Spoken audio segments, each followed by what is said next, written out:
testify the goodness of God. In the book of Joshua chapter 4, wherein tatawid si Joshua going to the promised land, dadaan sa Ilog Jordan. Alam niyo nangyari kay Moises, nangyari din kay Joshua. Kay Moises nangyari, bumiyak yung dagat na pula.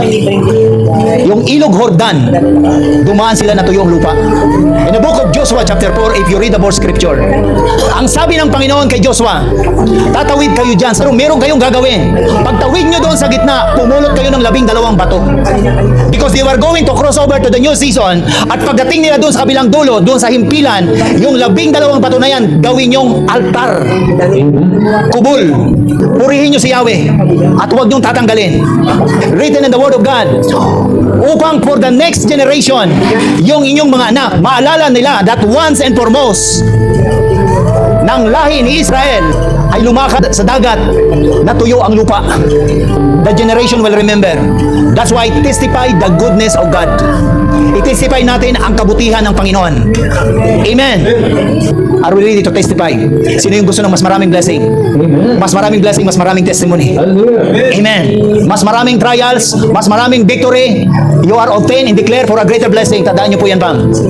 Amen. And we are qualified for that blessing. I'm excited for the last 4 months. Some of us will receive million kahit mauna na po kayo. Amen. Miracle money. Believe it by faith, Pam. Si Pastor, naranasan ko na yan, miracle money. Out of the sudden, walang-wala, ba't nagkaroon? Di ba, di ba? Believe it by faith. Pagulat na lang kayo in your closet, in your GCash account, in your bank account, sa ilalim ng higaan, habang nagtutupi ka ng damit, God has many surprise blessing. Amen. Kaya the moment si Pastor nakulbano sa mga challenges, nire-remind ko lang yung mga testimony ko in the past. Minsan hindi ko nga testimony, nire-remind ko. The moment na nagkaroon ng challenges si Minister Jarlene, I remember his testimony. Amen, amen. Lord, naging faithful ka mula naging jaw mula ng hospitalization.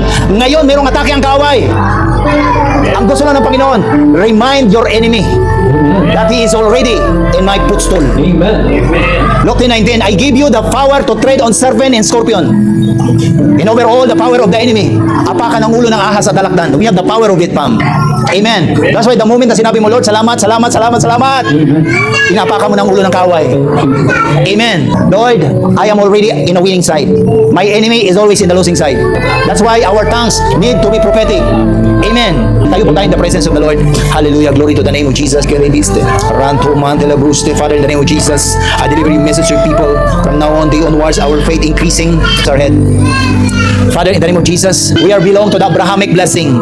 Kung paano pinagpala si Abraham, si Isaac, and Jacob, our lineage, our forefather, ganun din niyo po kami pagpapalain. Let's keep sharing our live streams, our posts, and our testimonies.